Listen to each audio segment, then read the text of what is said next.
बिस्मिल्लाहिर्रहमानिर्रहीम। तो आज हम पढ़ेंगे इंडक्टिव इफेक्ट के बारे में। इंडक्टिव इफेक्ट हमारे पास क्या होता है, एक एग्जांपल देख लेते हैं। यहाँ पे हमारे पास है कार्बन 1 2 3 4 और यहाँ पे क्लोरीन लिख लेते हैं। ठीक है। इंडक्टिव इफेक्ट क्या होता है कि ये एक होता है परमानेंट इफेक्ट, परमानेंट इफेक्ट। ठीक है। इंडक्टिव इफेक्ट होता है परमानेंट इफेक्ट, यानी कि जो यहाँ से क्लोरीन सबसे ज्यादा इलेक्ट्रोनेगेटिव एटम, कार्बन के साथ जो क्लोरीन लगा हुआ है ये कार्बन से ज्यादा इलेक्ट्रोनेगेटिव एटम है। तो ये क्या करेगा, ये जो होता है ना क्लोरीन, ये ना अपने ये जो इसके दरमियान में कोवलेंट बॉन्ड बना हुआ है। कोवलेंट बॉन्ड पता होता है आपको कि इसके अंदर ना mutual sharing of electrons pair होती है, यानी कि ये जो बॉन्ड बना होता है ये म्यूचुअल शेयरिंग से बना होता है। यहाँ पे कार्बन का एक इलेक्ट्रॉन आएगा, यहाँ पे क्लोरीन का एक इलेक्ट्रॉन आएगा तो बॉन्ड बनता है। अब ये क्लोरीन क्या करता है, ये ज्यादा इलेक्ट्रोनेगेटिव है। ज्यादा इलेक्ट्रोनेगेटिव होने की वजह से मोर इलेक्ट्रोनेगेटिव, तो ये क्या करता है कार्बन से ना अपने ले लेता है इलेक्ट्रॉन। तो कार्बन से ये वाला इलेक्ट्रॉन ना अपनी तरफ को खींच लेगा ये वाला। तो क्लोरीन ये डायरेक्शन है कि इसने इलेक्ट्रॉन लिए हैं। ठीक है। तो इसके ऊपर क्या होगा, क्लोरीन के ऊपर ज्यादा इलेक्ट्रॉन की डेंसिटी हो जाएगी। तो इलेक्ट्रॉन की डेंसिटी ज्यादा होने की वजह से इसके ऊपर क्या आ जाएगा, पार्शियल नेगेटिव चार्ज, क्योंकि इसके पास ज्यादा इलेक्ट्रॉन हो गए। और इसके पास क्या होता है, इससे इलेक्ट्रॉन लिए हैं, इसके पास इलेक्ट्रॉन की कमी हो गई है, इसके ऊपर आ गया पार्शियल पॉजिटिव चार्ज। ठीक है। अब ये क्या करेगा कार्बन, ये क्या करेगा, यहाँ से इलेक्ट्रॉन ले लेगा, ये इलेक्ट्रॉन इससे ले लेगा, इससे पीछे वाले कार्बन से। तो यहाँ पर क्या होगा, पार्शियल पॉजिटिव चार्ज 2 बार आ जाएगा। और ये वाला कार्बन क्या करेगा, ये यहाँ से इलेक्ट्रॉन ले लेगा, इससे इलेक्ट्रॉन ले लेगा। तो यहाँ पे क्या आ जाएगा, पार्शियल पॉजिटिव चार्ज। और ये वाला कार्बन जहां से इलेक्ट्रॉन ले लेगा और यहाँ पर क्या आ जाएगा, अगेन पार्शियल पॉजिटिव चार्ज। अब इंडक्टिव इफेक्ट आहिस्ता आहिस्ता ना इंडक्टिव इफेक्ट कम होता जा रहा है। ये अगर हम इधर से जाएंगे इधर को तो इंडक्टिव इफेक्ट कम होता जा रहा है ना। तो अगर इंडक्टिव इफेक्ट कम होता जा रहा है तो यानी कि इलेक्ट्रॉन को जो उसने अपनी तरफ खींचा था इसने क्लोरीन ने, तो वो पावर कम होती जा रही है ना। अब यहाँ पे इसके देखो, पहले एक पार्शियल पॉजिटिव चार्ज था, फिर पार्शियल 2 पॉजिटिव 3 पॉजिटिव चार्ज, ऐसे ये ना कम होता जाएगा आहिस्ता आहिस्ता। डायमेंशियस रैपिडली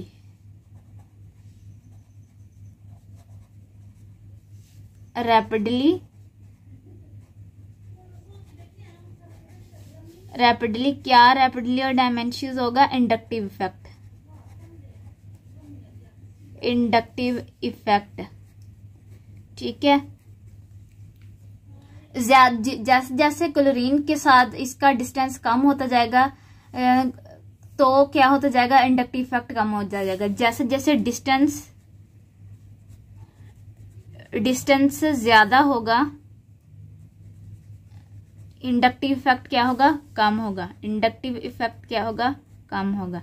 जैसे जैसे डिस्टेंस ज्यादा होगा इंडक्टिव इफेक्ट क्या होगा, कम होगा। ये बात याद रखनी है। ठीक है। अब हम देख रहे हैं कि इसमें इसकी टाइप्स होती हैं, इसकी ना टाइप्स होती हैं इंडक्टिव इफेक्ट की। ये एक परमानेंट इफेक्ट होता है और इसकी टाइप्स हम देख लेते हैं यहाँ पे। इसकी एक टाइप होती है -I इफेक्ट और एक इसकी टाइप होती है +I इफेक्ट। -I इफेक्ट में क्या होगा, जो भी कोई फंक्शनल ग्रुप लगा होगा उसके साथ, जो भी कोई फंक्शनल ग्रुप लगा होगा, फंक्शनल ग्रुप, ठीक है, और इसके साथ भी जो भी कोई फंक्शनल ग्रुप होगा, वो क्या करेगा, फंक्शनल ग्रुप। यहाँ पे फंक्शनल ग्रुप्स क्या करेंगे, -I इफेक्ट में फंक्शनल ग्रुप क्या करेंगे, इलेक्ट्रॉन विदड्रॉ, जो उसके साथ नेक्स्ट जो एटम लगा होगा ना उससे वो इलेक्ट्रॉन्स को विदड्रॉ करेंगे और जो होगा प्लस आई इफेक्ट, इसमें क्या होगा, जो फंक्शनल ग्रुप लगा होगा वो जो नेक्स्ट उसके एटम होगा ना, उससे वो क्या करेगा, इलेक्ट्रॉन डोनेट, उसको इलेक्ट्रॉन अपने ही डोनेट कर देगा। इलेक्ट्रॉन डोनेट, तुम ले लो मेरे इलेक्ट्रॉन्स, ये उससे खींचेगा इलेक्ट्रॉन्स, ये उसे देगा इलेक्ट्रॉन्स। इलेक्ट्रॉन डोनेट, डोनेट मतलब देना। अच्छा, तो जब ये इलेक्ट्रॉन दे देगा तो इसके पास इलेक्ट्रॉन की कमी हो जाएगी। जो ये इलेक्ट्रॉन दे देगा इसके ऊपर इलेक्ट्रॉन्स की वो हो जाएगी, डेफिशिएंसी ज़्यादा हो जाएगी इसकी, और तो इसके ऊपर माइनस पार्शियल नेगेटिव चार्ज आ जाएगा। और जो होगा ना, जिस एटम ने इलेक्ट्रॉन डोनेट किए होंगे उसके ऊपर क्या आ जाएगा, पार्शियल पॉजिटिव चार्ज। ठीक है, ये इनका दरमियान डिफरेंस था। अब इनका एक ऑर्डर होता है, वो हम देख लेते हैं। प्लस आई का ऑर्डर और नेगेटिव आई का इफेक्ट का ऑर्डर। आई मतलब इंडक्टिव इफेक्ट। ठीक है, इनके ऑर्डर में हम देख लेते हैं क्या होगा। जो नेगेटिव आई इफेक्ट है ना, इसमें सबसे पहले आएगा NO2, ये सबसे ज्यादा माइनस आई इफेक्ट देगा। जहां जिस भी एटम के साथ लगा होगा ना, उसके साथ ये ज्यादा माइनस आई इफेक्ट देगा। और उसके बाद होगा साइनाइड। ठीक है, साइनाइड के बाद हमारे पास फ्लोरीन, फ्लोरीन के बाद होगा कार्बोक्सिलिक एसिड, कार्बोक्सिलिक एसिड के बाद क्लोरीन, क्लोरीन के बाद क्लोरीन, ब्रोमीन, ब्रोमीन के बाद आयोडीन, आयोडीन के बाद C5H6। ठीक है, तो इस तरह से ये सबसे ज्यादा माइनस आई इफेक्ट देगा और ये सबसे कम देगा। नेक्स्ट हम मूव करते हैं प्लस आई इफेक्ट की तरफ। प्लस आई इफेक्ट में क्या होगा, यहाँ पे टर्शरी प्रोपाइल की बात करते हैं, CH3 और ये जो मिथाइल है इसके 3 लगे होंगे कार्बन के साथ, और इसके साथ क्या होगा, 3 लगे होंगे। और क्योंकि ये प्लस आई इफेक्ट है ना, ये यहाँ पे आएगा इसके साथ। और जो नेक्स्ट हमारे पास होगा ना, उसके साथ यहाँ पे CH, यहाँ पे ये 2 लगे होंगे CHC, CH होगा ना हमारे पास, तो उसके बाद जो हमारे पास होगा C2H5। ठीक है, और उसके बाद होगा CH3 एंड सबसे एंड पे हाइड्रोजन। हाइड्रोजन जो होगा ये सबसे कम प्लस आई इफेक्ट देगा। अब ये जो हैं टर्शरी वाले, सेकेंडरी वाले और ये प्राइमरी, इनमें क्या होता है कि ये सबसे ज्यादा प्लस आई इफेक्ट देते हैं, ये उससे कम देता है, ये उससे कम देता है, ये उससे कम, तो ये सबसे ही कम प्लस आई इफेक्ट देगा। ठीक है, अब ये हम क्लियर होगा माइनस आई इफेक्ट क्या होता है, प्लस आई इफेक्ट क्या होता है। नेक्स्ट हम मूव करते हैं इसकी एप्लीकेशंस की तरफ, या फैक्टर्स कह लें या एप्लीकेशन, बात एक ही है। एप्लीकेशंस या फिर factors of inductive effect, inductive effect. ठीक है, इंडक्टिव इफेक्ट की एप्लीकेशंस और फैक्टर्स को हम देख लेते हैं कि इसमें क्या होता है।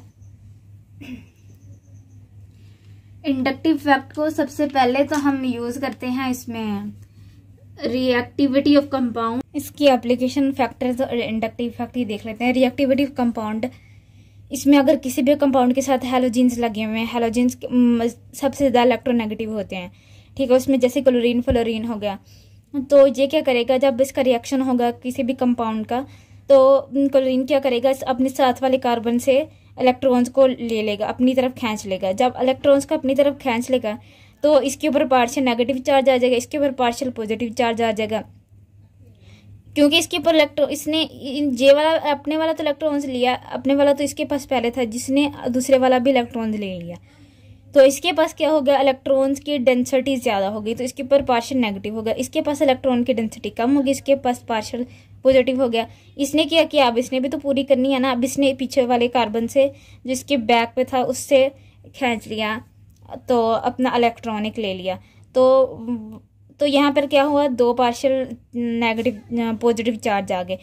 तो यही वाली वो साइट होती है जहाँ से जाने हैलोजन एटम जो होता है ना, वो अपने इलेक्ट्रॉन्स को लेता है। ठीक है, नेक्स्ट हम इसकी दूसरी एप्लीकेशन देखते हैं।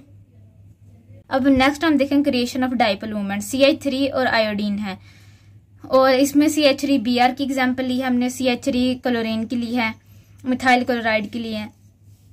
डाइपोल मोमेंट जैसे जैसे इंक्रीज होगा वैसे वैसे इंडक्टिव इफेक्ट इंक्रीज होगा। और जो डाइपोल मोमेंट क्या होता है, product of distance and charges, ठीक है। और डिस्टेंस का यूनिट जो होता है वो डी होता है, इसको डिवाइस से रिप्रेजेंट, डिवाइस का मतलब होता है डी का, और इसे रिप्रेजेंट करते हैं डी से।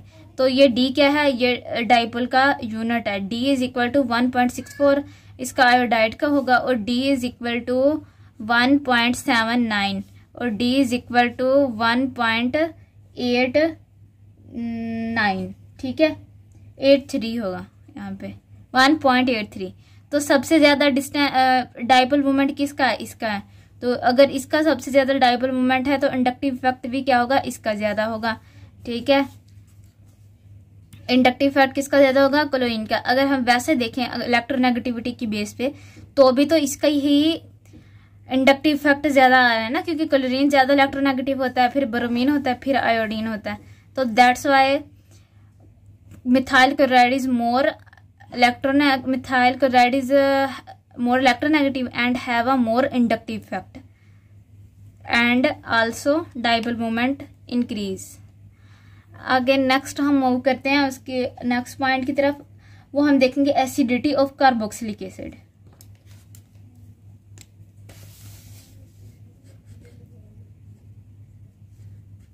Acidity of carboxylic acid.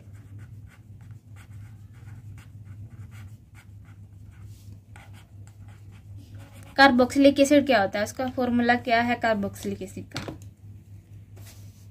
COOH, ठीक है।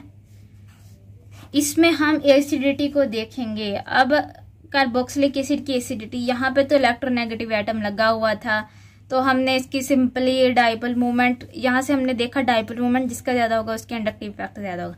यहाँ पे एसिडिटी की अगर हम बात करेंगे तो एसिडिटी में क्या होता है, एसिडिटी में हम एसिड का हम Ka वैल्यू और pKa वैल्यू देखते हैं ना, इसकी एसिड की वैल्यू होती है, जिसकी pKa वैल्यू जिस भी कंपाउंड की जो कि एसिड होगा, एसिडिक कंपाउंड की pKa वैल्यू कम होगी, उस वो ज्यादा, वो कंपाउंड क्या होगा, ज्यादा एसिडिक होगा, एसिडिक मोर। अब हम यहाँ पे दो कंपाउंड ले लेते हैं कार्बोक्सिलिक एसिड की ही डेरिवेटिव से, CH3COH, और ये दो होते हैं ना, एक ये हो गया और ये एक ये वाला, ठीक है, OH। ये हो गया हमारे पास एसिटिक एसिड। और इसकी अब pK वैल्यू हम देख लेते हैं। pK वैल्यू एसिटिक एसिड की क्या होगी, 4.76 होती है, 76। और इसके बाद हम देख लेते हैं CH2Cl क्लोरीन, CH2, इसके साथ ये कार्बोक्सिलिक एसिड COOH, ठीक है।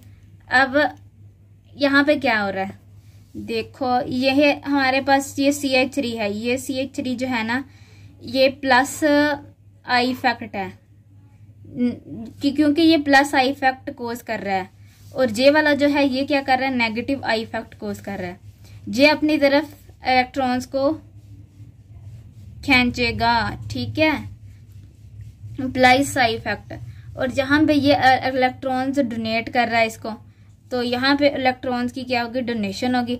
भाई ऑक्सीजन तो पहले ही ज्यादा इलेक्ट्रोनेगेटिव होता है, अब ये उसको और ज्यादा दे जा रहा है, और ज्यादा दे जा रहा है, तो ये मतलब कि इतना एसिडिक वो नहीं होगा। अगर इसको हाइड्रोजन को रिमूव करें तो यहाँ पे नेगेटिव आएगा, तो it's not much more stable, ठीक है। और ये जो होगा क्लोरो एसिटिक एसिड, ये जो होगा ना एसिड, इसकी pK वैल्यू देख लेते हैं। इसकी pK वैल्यू होती है 2.886 के अराउंड, इसकी 2.86 है, इसकी 4.76 है। अब देखो मैंने क्या बताया आपको कि pK वैल्यू जिसकी कम होगी वो ज्यादा एसिडिक होगा। इन दोनों में से pKa वैल्यू किसकी कम है? क्लोरोएसिटिक एसिड की pKa वैल्यू कम है, इसकी pKa वैल्यू क्या है? क्लोरोएसिटिक एसिड की pKa वैल्यू कम है, तो ये क्या है? ज्यादा एसिडिक है, ये ज्यादा एसिडिक है, अच्छा एसिडिक है। और इसी तरह से हम pKa वैल्यू से इंडक्टिव इफेक्ट के जरिए, इंडक्टिव इफेक्ट में pKa वैल्यू के जरिए हम वो पता कर सकते हैं कि ये कितना एसिडिक है। ठीक है, ये वाला पॉइंट याद रखना है। जिसकी pKa वैल्यू कम होगी वो ज्यादा एसिडिक होगा, जिसकी Ka की वैल्यू ज्यादा होगी वो कम एसिडिक होगा। एसिडिक क्या होगा? कम होगा, कंपाउंड। इलेक्ट्रोनेगेटिविटी के अलावा हम डाइपोल मोमेंट देखेंगे, डाइपोल मोमेंट के साथ हम pKa देखेंगे, और फिर आगे नेक्स्ट पॉइंट है वो भी हम देख लेते हैं। उसमें हम इंडक्टिव इफेक्ट में हमने क्या क्या देखना है। और रेट ऑफ न्यूक्लियोफिलिक एडिशन, यहाँ पे क्या होगा? रेट ऑफ न्यूक्लियोफिलिक एडिशन में हम देखेंगे कि सबसे पहले जो इंडक्टिव इफेक्ट होगा जिसका माइनस आई इफेक्ट कम होगा, यानी कि माइनस आई इफेक्ट डिक्रीज होगा। जहां पे माइनस आई इफेक्ट डिक्रीज होगा वहां पे क्या होगा? इंडक्टिव न्यूक्लियोफिलिक जो एडिशन होगा वो इंक्रीज होगा। न्यूक्लियोफिलिक एडिशन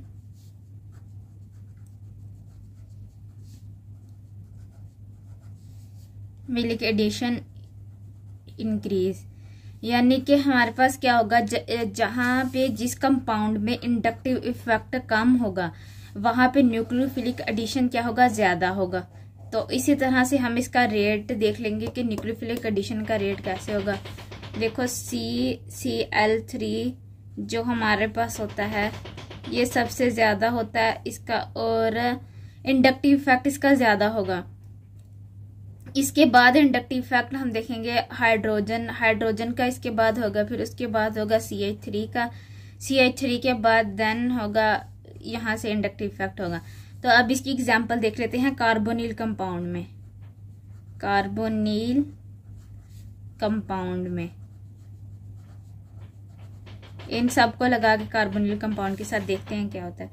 CCCl3, यहाँ पे C डबल बॉन्ड O, यहाँ पे क्या आएगा? H। ये हमारे पास कार्बोनिल कंपाउंड होता है।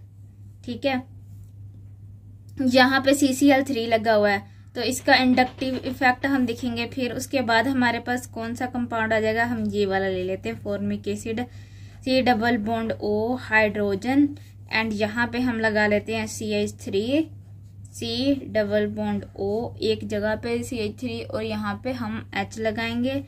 नेक्स्ट हमारे पास है CH3, अब दोनों साइड पे इसके क्या लगाएंगे? CH3। अब यहाँ पे देखो सबसे ज्यादा माइनस आई इफेक्ट किसमें है? इन चारों में से किसमें है? इसमें है ना, इसके अंदर 3 क्लोरीन के एटम हैं। ठीक है, तो ये ज्यादा इलेक्ट्रोनेगेटिव है। इसके अंदर माइनस आई इफेक्ट क्या है? ज्यादा है। चलो सबसे पहले तो ये आ गया कि इसके अंदर ज्यादा है। उसके बाद किस चीज में है? यहाँ पे हाइड्रोजन, इसके अंदर प्लस आई इफेक्ट नहीं है, मतलब कि इसके अंदर जब प्लस आई इफेक्ट ना होने के बराबर है तो इसके अंदर यहाँ पे नेगेटिव इफेक्ट आएगा इसके अंदर, तो यहाँ पे ये इससे कम होगा। तो और इससे कम क्या है? CH3। अगर हम इसमें देखें ऑर्डर में तो भी हमारे पास CH3 आ रहा है, और सबसे कम क्योंकि ये तो इसको इलेक्ट्रॉन यहाँ पे CH3 ये भी है, ये भी CH3 है, इसमें सबसे लेस होगा। ठीक है, relative acid strength of fluoro chloro bromo iodo acetic acid. ठीक है, अब ये जो क्लोरो ब्रोमो आयोडो होते हैं, ये फ्लोरो, ये क्या होते हैं? मोस्ट इलेक्ट्रोनेगेटिव एटम्स होते हैं। ठीक है, इलेक्ट्रोनेगेटिविटी जहां पे इंक्रीज होगी वहां पे क्या होगा? इंडक्टिव इफेक्ट भी क्या होगा हमारे पास? इंक्रीज होगा।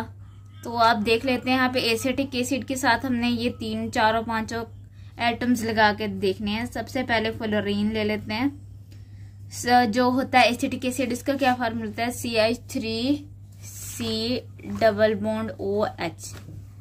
ठीक है, अब इसका CH2, क्योंकि इसके साथ एक फ्लोरीन भी तो लगा हुआ है तो एक हाइड्रोजन इसका कम होगा, यानी एक बॉन्ड कम होगा। तो फ्लोरीन सबसे ज्यादा इलेक्ट्रोनेगेटिव है, तो क्या होगा, ज्यादा इलेक्ट्रोनेगेटिव है तो इसका इंडक्टिव इफेक्ट क्या होगा, सबसे ज्यादा होगा। फ्लोरीन के बाद क्या आता है, क्लोरीन। क्लोरीन का इंडक्टिव इफेक्ट फ्लोरीन से कम होता है, तो हम यहाँ पर करेंगे OOH। उसके बाद क्या आता है, फ्लोरीन के बाद fluorine, chlorine, bromine, CH2COOH, bromine, iodine, ठीक है, CH2COOH। तो ये इसका ऑर्डर हो गया base of electronegativity. Inductive effect क्या होगा, उसके बाद है इंडक्टिव इफेक्ट डिक्रीज। जब इंडक्टिव इफेक्ट डिक्रीज होगा हमारे पास, इंडक्टिव इफेक्ट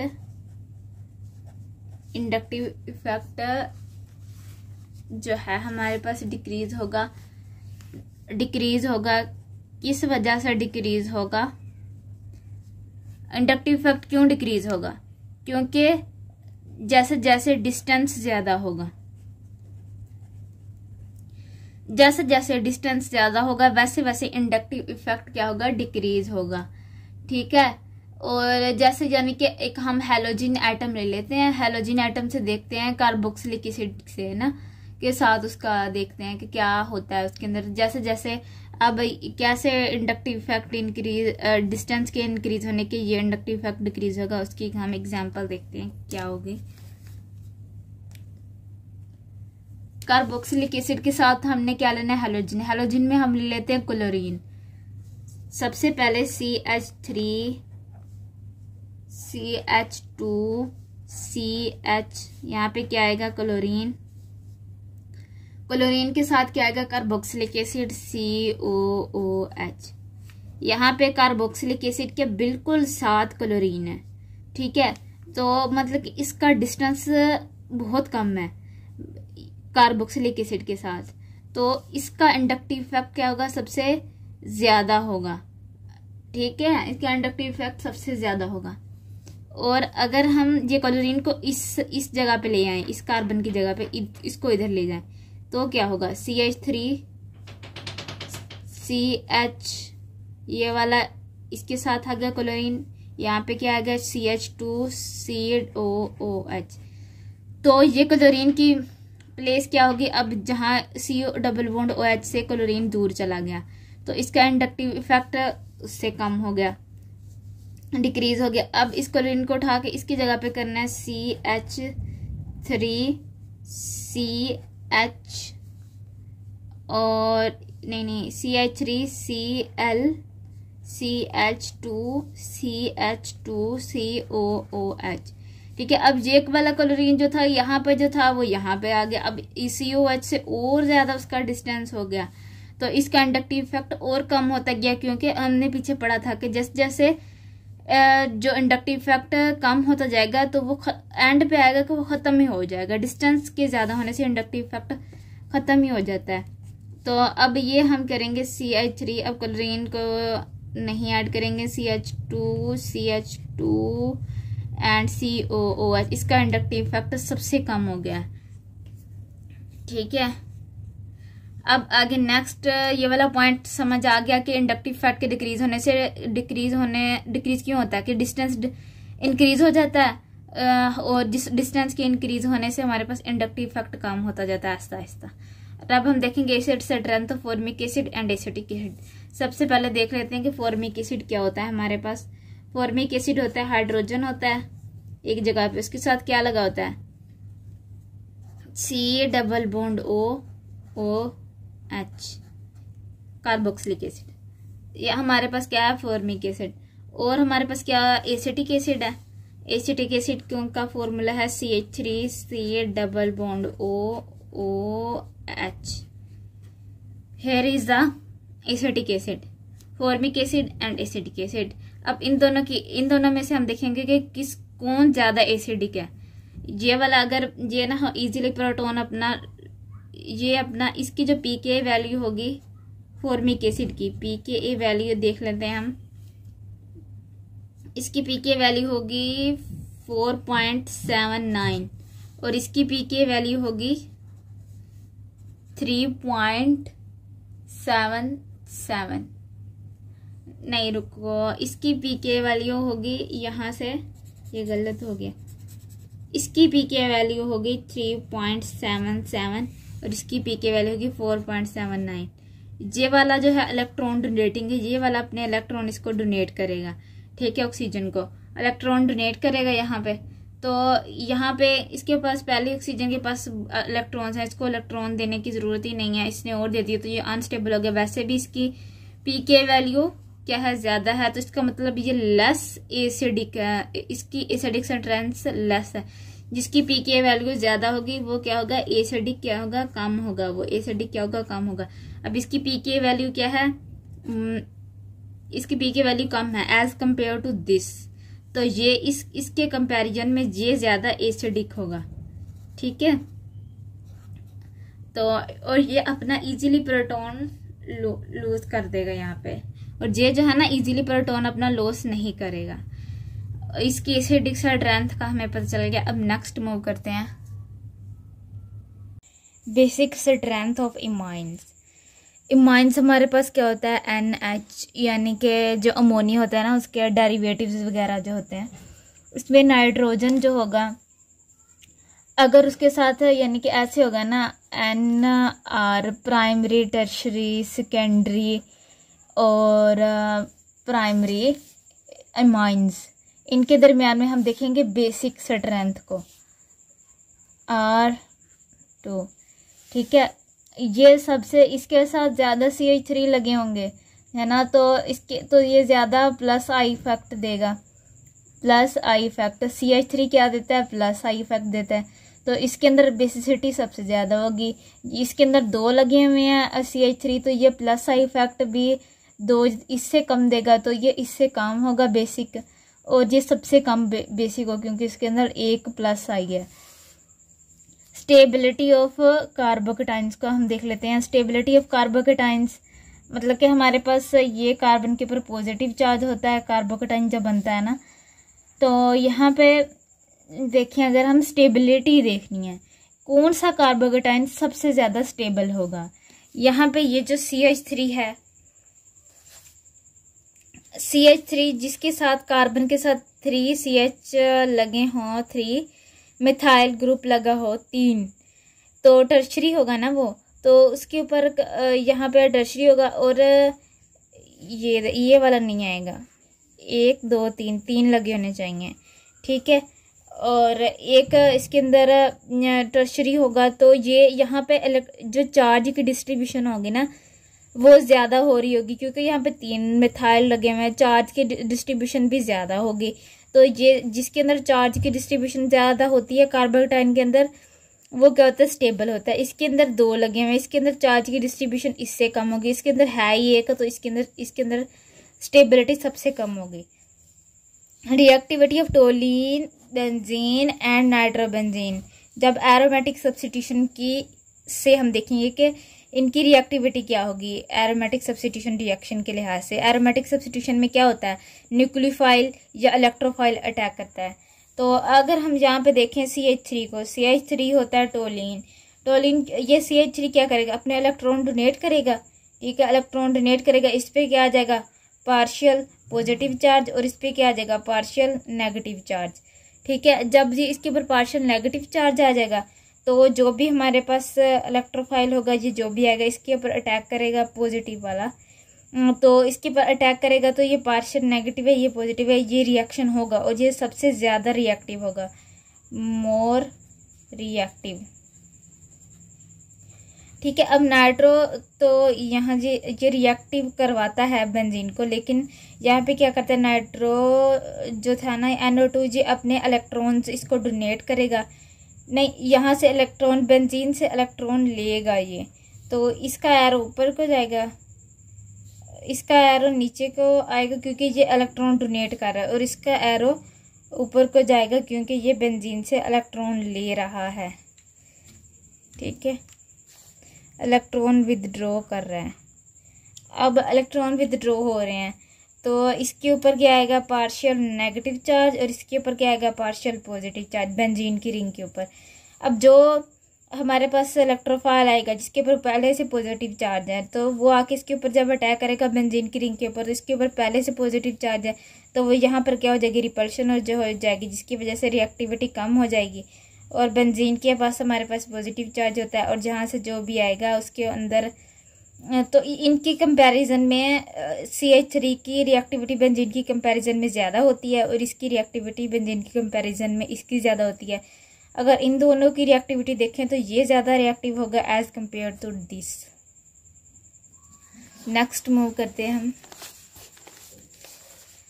अच्छा, comparison of water, phenol, ethanol in acid strength है। यहाँ पे हम फिनोल ले लेते हैं। फिनोल में क्या होता है, यहाँ पे ऑक्सीजन OH है ना, ये इलेक्ट्रॉन लेगा बेंजीन से, ठीक है, तो इसके ऊपर पार्शियल नेगेटिव चार्ज आ जाएगा, इसको देगा, तो इसके ऊपर पार्शियल पॉजिटिव चार्ज आएगा, इसके नेगेटिव चार्ज आ जाएगा, तो ये ज़्यादा होगा। और ये वाटर है, तो इसके बाद ये प्लस आई इफेक्ट वाला है, तो इसके अंदर तो वैसे ही प्लस आई इफेक्ट है, तो ये इसको इलेक्ट्रॉन देगा। ऑक्सीजन है, ऑक्सीजन के पास तो पहले ये सबसे ज़्यादा अनस्टेबल होगा, यानी कि इसके अंदर एसिडिक स्ट्रेंथ कम होगी, और ये अपना हाइड्रोजन को ईजिली रिमूव नहीं करेगा, ठीक है। ये वाला अपने हाइड्रोजन को ईजिली रिमूव कर देगा, और ये वाला भी हाइड्रोजन को ईजिली रिमूव कर देगा। स्टेट ऑफ हाइब्रिडाइजेशन में देखेंगे तो स्टेट ऑफ हाइब्रिडाइजेशन में सबसे ज़्यादा sp की हाइब्रिडाइजेशन इंडक्टिव इफेक्ट ज़्यादा होगा, फिर sp2 का, फिर sp3 का। बेसिसिटी ऑफ कोरस्पोंडिंग कार्बोनाइन देखेंगे तो हम इसमें सबसे कम होगी, इसमें सबसे ज़्यादा होगी। इसके अंदर ट्रिपल बॉन्ड है, कार्बोनाइन है, इसके अंदर बेसिसिटी सबसे कम होगी और इसके अंदर सबसे ज़्यादा होगी।